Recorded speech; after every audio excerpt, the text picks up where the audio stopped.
بسم اللہ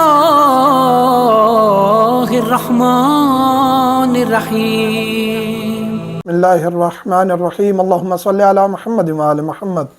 مومنین کرام، ایک عام چیز جو ہمارے معاشرے میں پھیلی ہوئی ہے، تقریباً ہر دوسرے گھر میں ہر دوسرا شخص اس میں ملوث ہے، جسے ہم غنا کہتے ہیں۔ غنا یعنی موسیقی، لہو و لعب۔ اس کی ڈیفینیشنز مختلف پیش کی جاتی ہیں۔ موسیقی کے اوپر ہمارا ایک لیکچر موجود ہے جس میں بتایا گیا کہ حرام کون سی موسیقی ہے، یعنی باقی مراجع عظام کا مختلف فتویٰ ہے، جس میں آیت اللہ سستانی اس کی اجازت دیتے ہیں کہ کوئی قوالی ہے، کوئی ایسا کلام ہے، حمد ہے، نعت ہے، اس میں آلات بھی استعمال ہو رہے ہیں تو اس میں کوئی حرج نہیں ہے۔ البتہ آیت اللہ سید علی خامنائی کا فتویٰ تھوڑا سا سخت ہے۔ وہ کہتے ہیں کہ جہاں یہ آلات لہو و لعب ان کو وہ شمار کرتے ہیں، جہاں یہ آلات استعمال ہوں وہ عمل درست نہیں ہے۔ تو ہم اپنے مرجع کی طرف رجوع کریں گے، ایسا نہیں ہے اپنی مرضی سے جی اس میں تو ہمیں سکون ملتا ہے۔ سکون تو ہر گناہ میں ہے، زنا کریں زانیوں کو سکون ملتا ہے۔ چینل کو لائک کریں، سبسکرائب کریں، چینل کو رنگ نوٹیفیکیشن کا ضرور بٹن دبائیں تاکہ ہم جو ہیلپ فل کانٹینٹ بناتے ہیں وہ آپ تک پہنچتا رہے۔ اور اگر کوئی بات سمجھ نہیں آتی ویڈیو میں کامنٹس کریں، شیئر کریں ویڈیو کو۔ جوا کھیلیں جواریوں کو سکون ملتا ہے، شراب پئیں شرابیوں کو سکون ملتا ہے۔ گناہ میں تو لذت ہے، سکون ہے۔ پھر آپ کو جو سکون ملے گا وہ پھر آخرت کے دن آپ کو پتہ چلے گا کیا سکون تھا غنا میں۔ اور یہ احادیث اور روایات ہم پیش کر رہے ہیں کہ غنا جو ہے وہ زنا سے بھی بدتر ہے، یعنی زنا کا کتنا بڑا گناہ ہے، زنا کی کتنی بڑی سزا ہے شریعت میں، اور اس سے بدتر ہے غنا، یعنی گانا سننا، گانا بجانا۔ کیونکہ نبی کریم صلی اللہ علیہ وآلہ وسلم فرماتے ہیں کہ غنا جو ہے، موسیقی آپ کو زنا کی طرف لے جاتی ہے، آپ کی شہوت کو ابھار دیتی ہے۔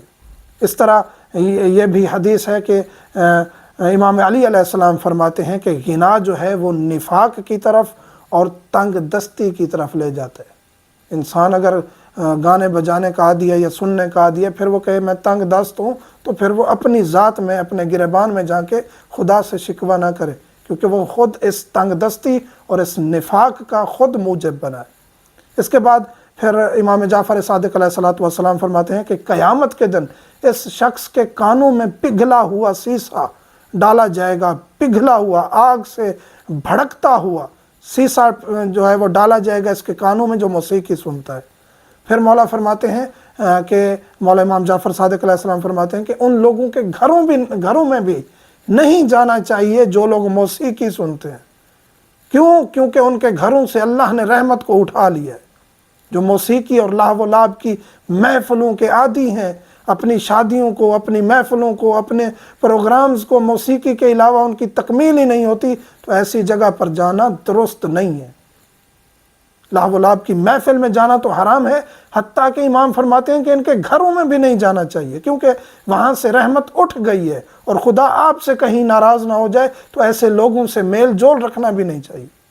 اور ہمارا معاشرہ تو عادی ہو گیا ہے، جی بچہ ہے جی سن رہا ہے تو کوئی بات نہیں، یہ بعض والدین کہہ رہے ہوتے ہیں جی کوئی حرج نہیں ہے جی، تھوڑی دیر اگر اس نے کوئی فلم دیکھ کے اس میں موسیقی دیکھ لی تو اس میں کون سی قباحت ہے۔ جب وہ اس کا دل مردہ ہوتا ہے، جب وہ گانے سن کے حرام کر کے دل مردہ ہو جاتا ہے، پھر والدین کو گالیاں دے رہا ہوتا ہے، پھر وہ نماز کی طرف رغبت نہیں رکھتا۔ اور یہاں ایک قاعدہ کلیہ بتا دوں، ایک تجربے کی بات بتا دوں، جس کا نماز میں دل نہیں لگتا اس کو کہیں نہ کہیں موسیقی کی عادت ہوگی۔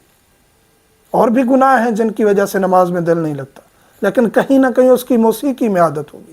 موسیقی سے آپ جان چھڑا لیں، نماز میں آپ کا دل لگنا شروع ہو جائے گا، کیونکہ ان الصلاۃ تنہی عن الفحشاء والمنکر، کہ نماز ہر برائی اور بے حیائی سے روکتی ہے۔ آپ نماز پڑھ بھی رہے ہیں اور آپ نماز میں مطمئن نہیں ہیں تو کوئی فائدہ نہیں ہے اس کا۔ تو خدارا خود کو بچائیں۔ یہ وہ چیز ہے جو ظاہری طور پہ آپ کو سکون یا لذت دے سکتی ہے، لیکن آپ کو ایسی دلدل میں ڈال دے گی جہاں سے نکلنا اس دنیا میں بھی پاسبل نہیں ہے، آخرت میں بھی پاسبل نہیں۔ مومنین سے ملتمس ہوں، دعاؤں میں یاد رکھا کریں۔ والحمدللہ رب العالمین۔